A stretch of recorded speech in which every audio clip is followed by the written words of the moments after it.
Hello, I'm Karen Golden Oronte with Living Histories at the Historical Society.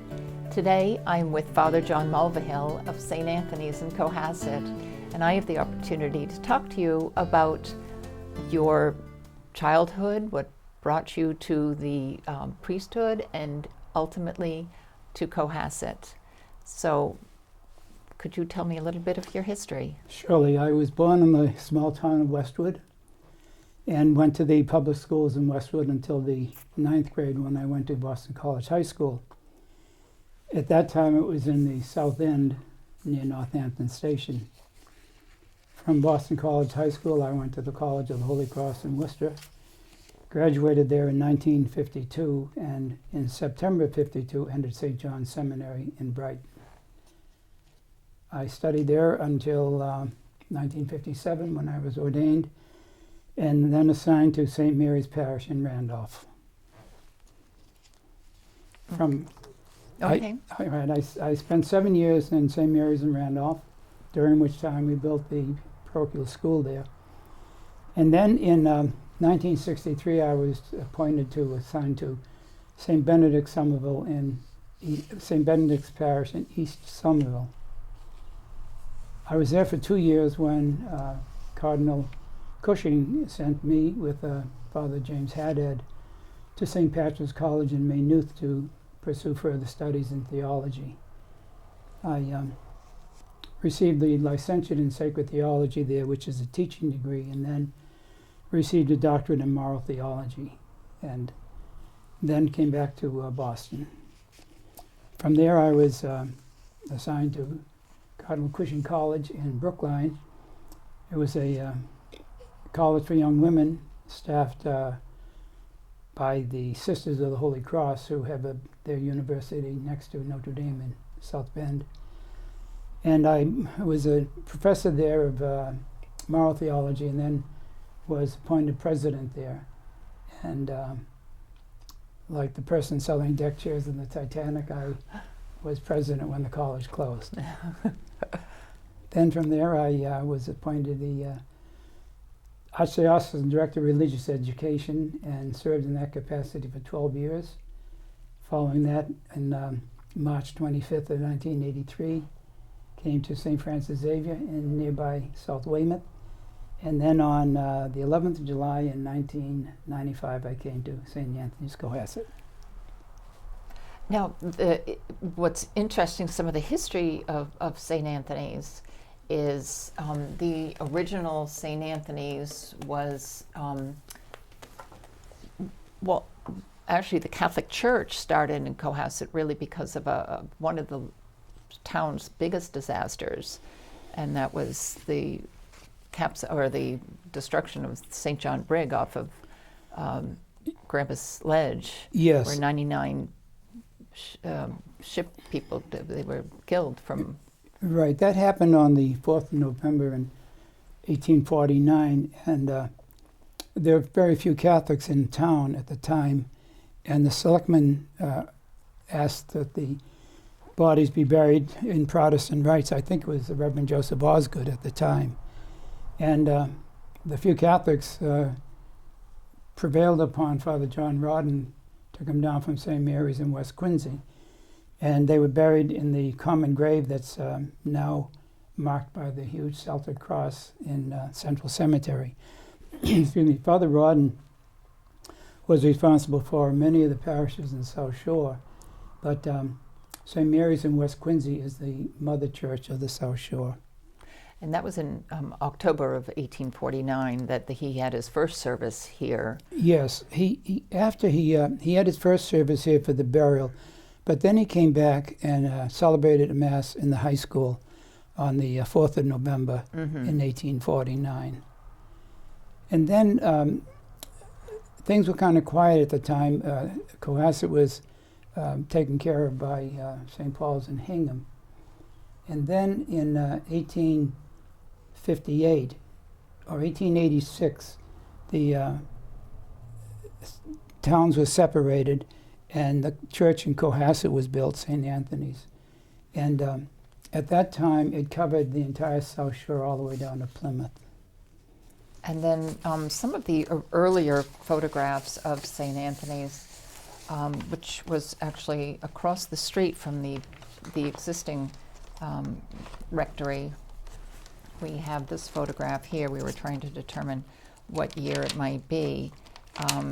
This is certainly one of the earlier photographs here, but as many people would remember, the church was really from this, really what this looks like here. Yes, yeah.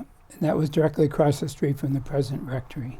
Right. The original rectory was beside where we are now at this rectory, at this home. Yes, it's my understanding that a member of the parish gave the princely sum of $30,000 to build a rectory, and this building was constructed at that time, 1930. The picture that you showed of the old rectory was in the lot adjacent here, going north, and it was originally a one-story cape, and then it was expanded with the second and third floors put on. In 1930, when this rectory was built, that was kept there, and it was people lived there. It was rented out until I think 1939, when it was raised. But they tell me the hole was never filled in because of inability to get gas with the impending war. Now, this is the interior of the original St. Anthony's that was built across the street. Yes. From the rectory, from the. But now, that ultimately was torn down to make way for the existing St. Anthony's. Well, not in that sequence. Oh, no, right. But after the new church was built. The present church was built in 1963. Actually, I think it was opened in 64. But the old church was used for religious education classes until, I believe, 1979, when it was raised. Ultimately torn down here. So, presently, the parish hall was built after obviously the new church. When was that built? Yes, what happened was when I came here, there was no gathering place. So the first thing I did was make a little gathering place at the basement of the rectory. And then we knew that there was a need for some sort of a gathering space. So in 1999, we laid the cornerstone for the new building. And that did away with the need for downstairs. At the same time, the food pantry was looking for space, and so we outfitted that so people can come directly in at ground level, and the food pantry now is located down below the rectory. So one other area, going back to 1965, I was jumping back for a second, but when you went to St. Patrick's in Ireland, I think I skipped that part over. Could you tell me about that experience? Yes, the immediate cause of our going there was the dedication of the new cathedral in Galway by Cardinal Cushing. It was such a beautiful building that he decided to perpetuate the memory of his trip to Galway by sending 2 priests to study at Maynooth. Maynooth is the National Seminary of Ireland. Although there are 26 provinces, 26 sections in the Southern Ireland and 6 in the Northern Ireland, those 32 are combined into 26 dioceses, so some dioceses cross national lines. And seminarians come from all over Ireland to study there. It was it dates back to the 1800s when it replaced the need for the seminarians to go to Douai in France, where they had been sent before. So I studied there for almost 3 years and received a doctorate in moral theology, stressing the works of St. Augustine. But it's also the place for the annual meetings of the bishops of Ireland, so that all of the press releases of anything the bishops do comes from Maynooth. And while the people in Ireland may have never been to Maynooth, they see it as the seat of the hierarchy of the country. So it was a beautiful location. That was in Kildare, Ireland. Yes, it's the first town outside of County Dublin. And when I was there were 500 seminarians studying for the priesthood for all of the dioceses in Ireland. Their lack of drop in seminarians is reflected in our own situation in this country. So what they did was they opened up the seminary to a college, a secular college. There are 4 constituent parts of the National University of Ireland: University College Dublin, University College Cork, University College Galway, and St. Patrick's Seminary in Maynooth. The problem was that when I was there, only seminarians attended that. So with the drop in the number of seminarians, they built a whole new campus across the Galway Road, so that now it's a thriving university of some 5,000 students. And a lot of the American universities have a semester abroad over there. And in front of us, we have some very important photographs of your road to. We'll start off here. So this, what year was this? In 1990, I made a three-month sabbatical in Rome. And during that time, I had opportunity to celebrate Mass with Pope John Paul on 2 occasions in the same week in his private residence. And then one day, one of the fellows told me that Mother was in town, and I didn't know why he'd want me to meet his mother. But he had spent the summer in Calcutta with Mother Teresa. So under cover of darkness, we headed out of the seminary, and I celebrated Mass with Mother Teresa and spent a half hour speaking with her in the sacristy. Look at that. It was an amazing experience. You almost feel like you're in the presence of the sacred. She had just come back from Albania, where for the first time she was given permission to build a house for her own community in her native land. Special. So I have a request. I don't know how far away your puppy dog is, but I'm looking. How long have you had your Cocker Spaniel? He's a townie. He was born on North Main Street. It's one of Pete Flaherty's Cocker Spaniels.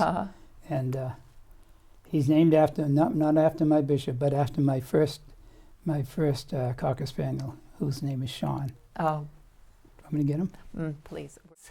So now we have the wonderful company of your best friend here. This is Sean, the Cocker Spaniel. Yes. And he is a townie. He's a townie. How old is he? He's 4 years old. Oh. I saw him when he was 7 days old. I brought him home when he was 7 weeks old. He's never been in a cage, and he's a very good dog.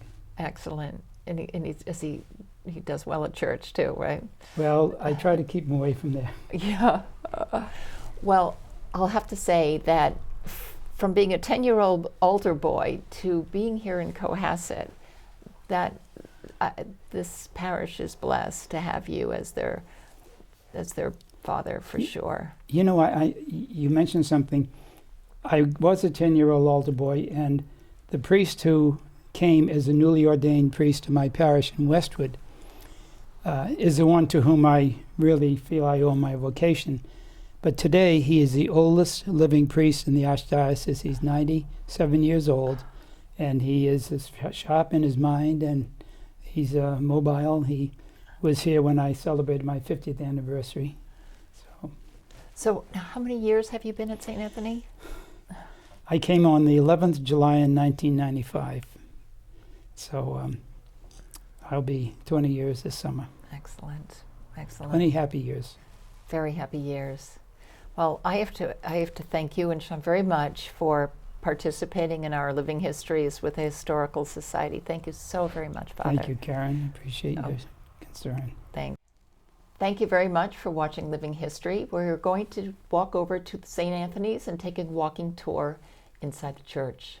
See you soon.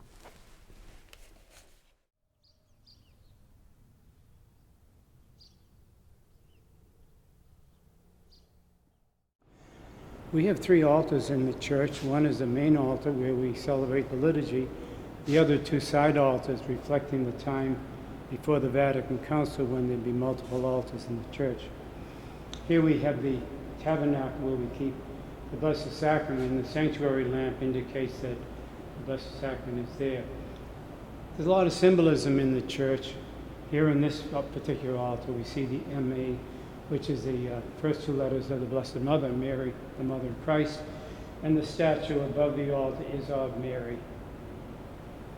Glass mosaic of the mother and child that was given to us by Mrs. Good, who last week celebrated her 99th birthday. It's a Italian work of art, but it's a glass mosaics, all individual pieces of glass. As we go around the church, we have statues. The first statue is that of St. Frances Cabrini. She was the first American saint canonized. She worked with the immigrant children in Chicago and was the patron saint of the church in North Scituate, which was closed 11 years ago. The next statue we have is St. James the Apostle. This was given in memory of and by the family of Jim Libertaria, well known in the community, who was a wonderful help and inspiration in the building of our parish center. Ours is a faith of signs and symbols, and there are a lot of symbols in the church. We begin with the Stations of the Cross. These are 14 carvings of the incidents on the way to Calvary that Christ took from the halls of Pilate through the hill of Calvary, where he was crucified, to the final resting in the tomb of Joseph of Arimathea. It's a devotion that goes back many, many years in the church, and it's celebrated mostly during the season of Lent, when we renew and relive the Passion and the death of Christ on Good Friday. There are 14 such stations. It depicts Christ before Pilate when he was condemned to death. The second one, Christ is condemned to crucifixion, so he picks up the cross and begins the path that will lead him ultimately to Calvary and his death. The next one depicts Christ falling the first time. There were 3 falls on the way to Calvary, and this is the first time, and you see the soldiers who are beating him. Crucifixion the sentence was to die on the cross and not to die on the way, so there was a manual which told very carefully how they were to treat the one who was condemned to death, so that he would not die before he would be crucified. The next one is the first meeting that Jesus has on the way to Calvary with Mary, his mother. She was in the crowd watching as he made his way to Calvary. On the way, it's apparent to the soldiers that Christ is becoming weak, and so they call a man out of the crowd, a man from Cyrene named Simon, and ask him to help Christ carry the cross. And on the way, he meets a woman named Veronica, who wipes the face of Jesus and leaves an impression on the veil that she has used to give him a little bit of relief. And then the second fall depicts the time, and the carvings are very beautiful. They're very intricate and very detailed, and they show the expression on the faces of the soldiers who were leading Christ to Calvary. The 8th station depicts Christ encountering some women from Jerusalem who are on the road to Calvary, watching him as he carries the cross. And he stops and he says, "Weep not for me, but weep for your children and weep for others."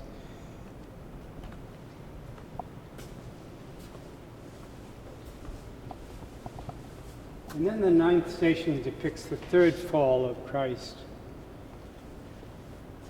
Once again, you can see the expression on the face where he's becoming weak and overburdened by the carrying the cross.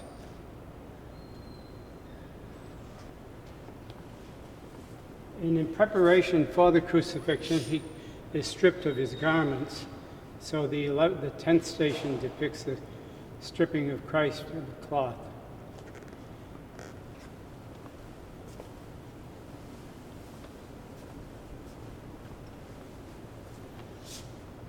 And in crucifixion, the victim is nailed to the cross in his hands and his feet.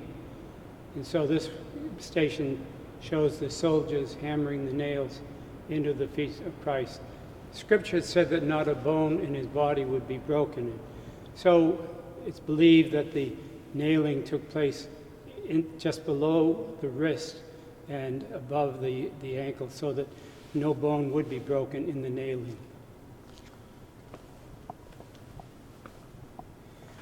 Then on the 12th station is the depiction of the crucifixion, and Mary and his mother and the other Mary are there by him, by his side. Once again, the carving is done beautifully to depict the expressions on the faces.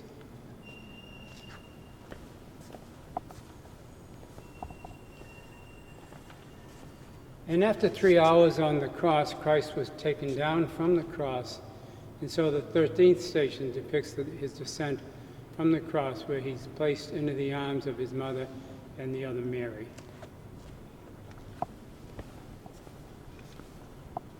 And then finally, we conclude the stations with the placing of Christ's body in the tomb of Joseph of Arimathea.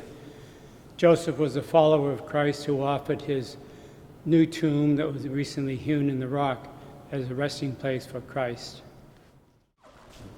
Our organ is a pipe organ. It's a Wicks organ. We had it completely renovated and restored a couple of years ago. We have the pipes here. You see the size of some of the ones in the back, they're very large. And as I say, it's a Wicks organ.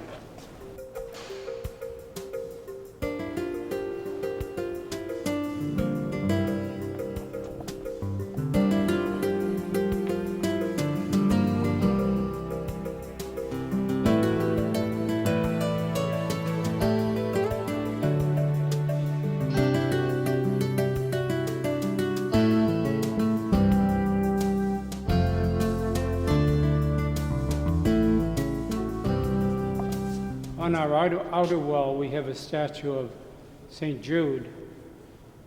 St. Jude is known as the patron saint of lost causes. And then finally, or next to last, we have a statue of our patron saint, St.Anthony of Padua. This particular statue was carved in the island of Fayal in the Azores in the 1850s.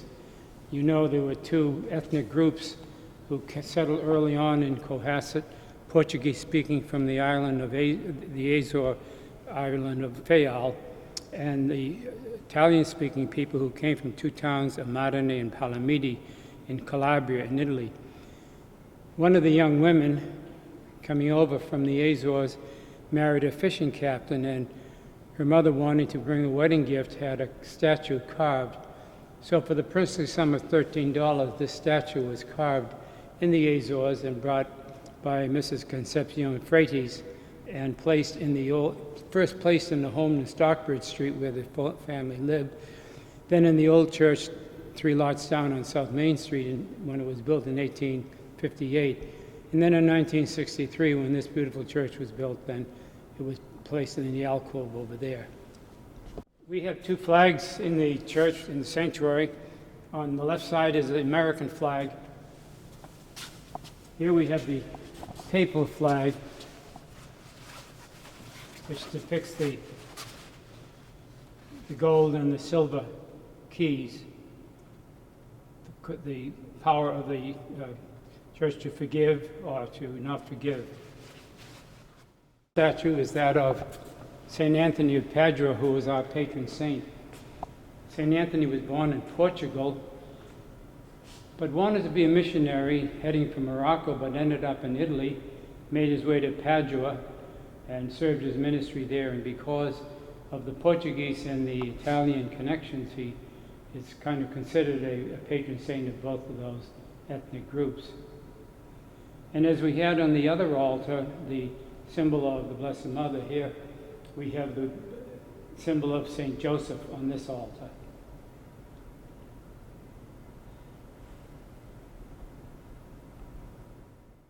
Okay. Finally, one of the very interesting symbols is the pelican. The pelican is one of the very early symbols of the Eucharist. That the pelican is plucking blood from her own breast to feed 3 little chicks.